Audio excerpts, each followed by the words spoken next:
Welcome back. Any motorcycle race which sees all the riders using the same machinery should be especially competitive in character. And that's true of the race that happens in a few moments at Donington on the near 2-mile circuit there. It's a track that tests the technique very well and the brakes too. In the field will be a young rider whose father knew all about motorsport success, Damon Hill, son of the late Graham Hill, who talks now to Andrew Marriott. Damon, your famous father, Graham Hill, of course, was a world champion on 4 wheels. Why are you racing on 2? Well, I've been riding bikes since I was 11, and I just really enjoy riding bikes. Much more exciting than cars, I think, anyway. So you actually no aspirations to move on to 4 wheels? No, not really. I'm very keen on racing bikes. They're very exciting to ride and to watch. You had a full season last year racing, and then this year things have gone wrong. I believe this is your first race in the Proam race. That's right. I haven't actually raced since last year. It's all going to be very exciting, I think. Yes, we shall follow his progress with a good deal of interest. Well, the race is the Yamaha RD 350 Pro-Am event, and it's over 10 laps. They're coming towards the end of the warm-up lap now. Our commentators are Barry Sheen and Peter Neal. And the circuit here at Donington is tricky with damp patches, but these are the young riders of the future lining up now for the start of this 10-lap race. Barry, a good idea for these young riders, they're 19, 20-year-olds, to have the same chance with same machinery. Yeah, I think it's a really good idea. It started in France about 6 or 7 years ago, and the French have produced some really good riders because of it. The nice thing about it, everybody's on the same bike, and every race they have a choice of a different bike, you know, so it's good. And there is young Damon Hill with the familiar helmet worn by his late father, Graham Hill. The London Rowing Club is the design of that helmet, and Damon, machine number 20, the son of Graham Hill. Number 14, Nigel Mackenzie. Number 25 in shot there with Ducky Taylor. Number 1 is Kim Barker, a 19-year-old from Lincoln. Number 23 is Graham Cannell from the Isle of Man. Number 3, Alex Bedford. And lined up ready now for the start. 10 laps, a race distance of 19.56 miles. 1 warm-up lap completed. And any second now, the lights will change to green and the race will be on. 10 laps, all machines identical. In fact, the riders don't know which machine they're riding until they actually get here. A few wheelies being popped there, but it looks like young Graham Cannell, number 23, has got the good start, and this will be very, very close racing indeed as they come to Redgate on lap number 1. And they're down already, 1 rider down. And that's the tricky corner indeed, but as you can see, the rider is up on his feet. Barry, that's the sort of thing that happens so easily. Yeah, it'd be a good idea if they could stagger the grid a little more, because it's so crowded going into that first corner that you just don't stand a chance if someone falls down. But this is coming up to the slippriest part of the circuit now. Yeah, this right-hander here, because there was a lot of mud on it earlier on. It was number 4 who went down, Phil Usher, but as you see, he got up and walked away from it. He's perfectly okay. I fancy Rob McElhenney, who's number 19 in this. I was racing against him a couple of weeks ago. He's just taking second place now. So the leader, number 14, Nigel Mackenzie. Number 10, well up there is Paul Tinker, a 23-year-old from Gridley. But they really dice and very, very close racing. Number 14, Nigel Mackenzie. 19, Rob McElhenney. Number 23, Graham Cannell. They're the first 3 on the fastest part of the circuit now, down under the Dunlop Bridge. And Barry, I suppose these machines top speed, what, about 100, 110 mile an hour? Yeah, probably 115, something like that. But it's really interesting. Oh, Rob McElhenney is a demon breaker, actually, so we'll have to watch. He just missed out on that particular lap, though. The end of lap 1, number 14 is leading, and you can see that it's very close indeed with identical machinery. They sweep past now at the end of lap number 1. The lap record for these small machines, incidentally, is 1 minute 26.5. That's an average speed. And look at Rob McElhenney all over the place. Not quite taking the lead, though. He's still in the second Nigel Mackenzie, Scotsman from Stirling, 20-year-old, the 500cc Scottish production champion last year. And that's the sort of racing this produces. And Rob McElhenney there trying all he knows to get through. And another change there. Another rider come up through. Number 1 it is, Kim Barker. No, number 8. Number 8, Steve Chambers, the winner of the last round. And a man who I think Barry has great hopes for, Steve Chambers.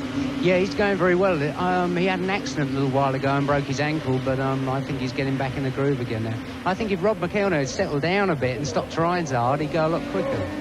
Well, he's got back up into 3rd place, just ahead of number 10, Paul Tinker, a 22-year-old from Grimsby who had 24 club wins last year, but it's still number 14, Nigel Mackenzie. Well, Yes, he's round safely, but has it cost him the lead? No, he still leads as they tuck down behind the fairings, down the fastest part of the circuit.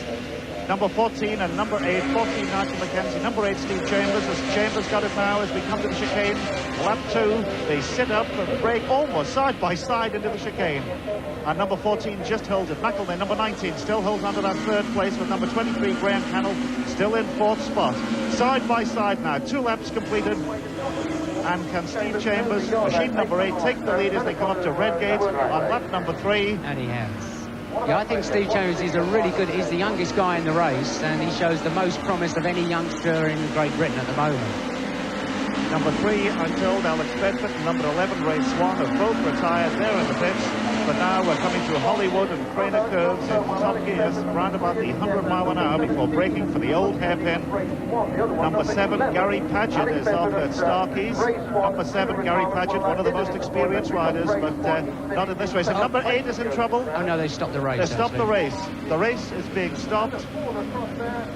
Number 7, Gary Paget off, and the riders now, you can see, being flagged down, and the race is being stopped. Well, Barry, it's one of the problems of motorcycle racing, isn't it? Well, yeah, it's the good thing about this racetrack is they got the common sense that if there's anybody that, you know, looks as if they're hurt a little bit, they'll stop the race. You know, you can always start a race, but you can't always start someone up if they're hurt. And it's number 7, Gary Paget, 21-year-old from Batley, who's off.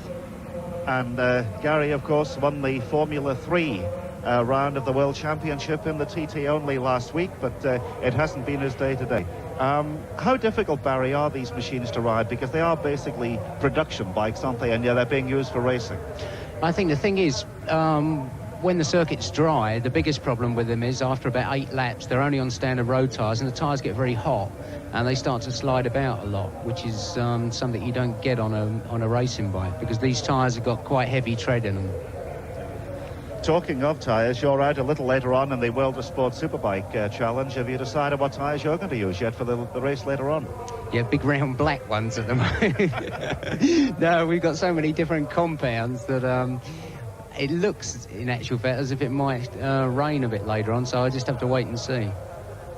Fine, well, the riders are back at the starting grid as the ambulance goes out to attend to Gary Paget. But they're lined up now for a restart, and we'll have details of that restart very shortly. The lineup there, as you can see. Well, let's just see now what exactly happened in that first incident. Barry. The guy in the middle here, number 4, he got sandwiched. And he was very lucky, actually, although a guy run over his ankle, you know, he could have been an awful lot worse off. That's a very tricky place there, Redgate. There's been 1 or 2 riders who've really come up there, haven't there? Yeah, it's horrible, actually. It'd be much nicer, really, to have the good thing about a push start. I think the races tomorrow are push starts, the big races. And all it does is just staggers it a little bit going into the first corner.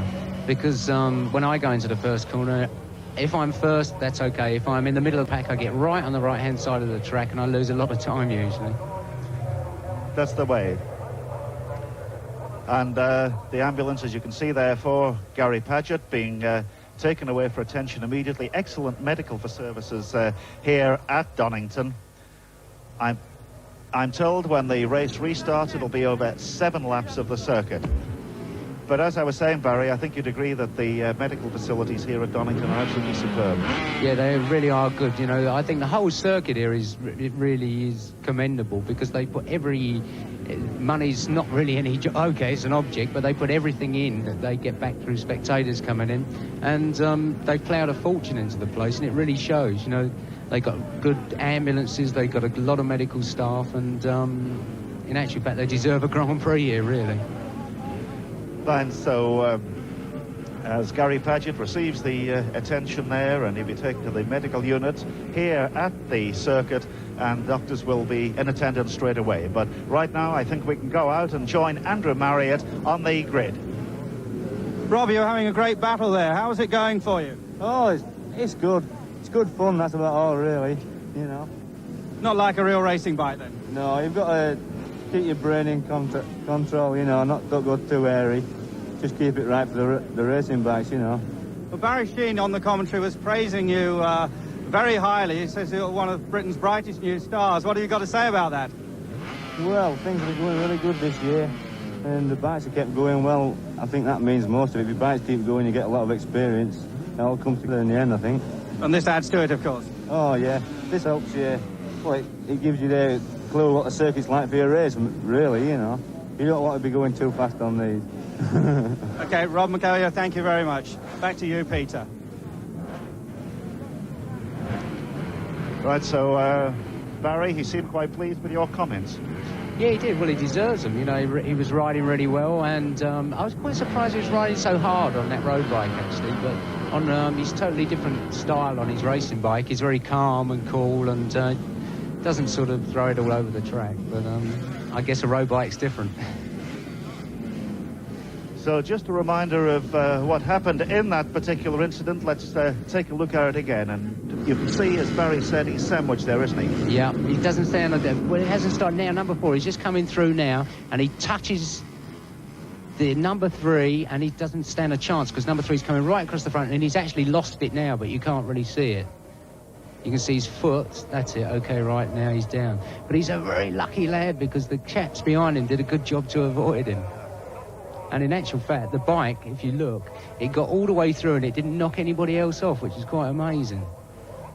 Quite amazing. In fact, I think perhaps riders now tend to sort of be prepared for something like that in a very close bunch on that first corner particularly. Yeah, this first corner here is really the one to watch out for, more so than any other circuit in the world, in actual fact, because it's, I don't know, it just seems to tighten up and everybody seems to go ever so hard into the first corner here.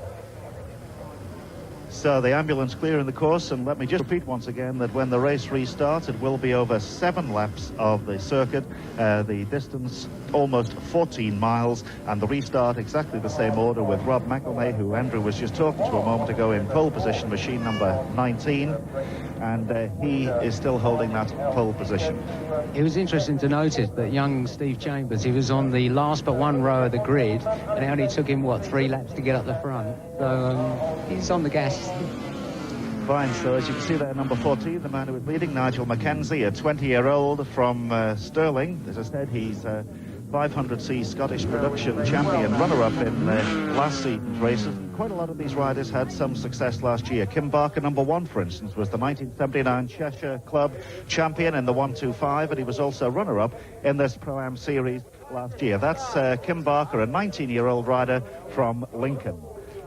A lot of success he had. Number 23 next to him is Graham Cannell from Ballaugh in the Isle of Man. He's a 22-year-old, and he's the 250 lap record holder.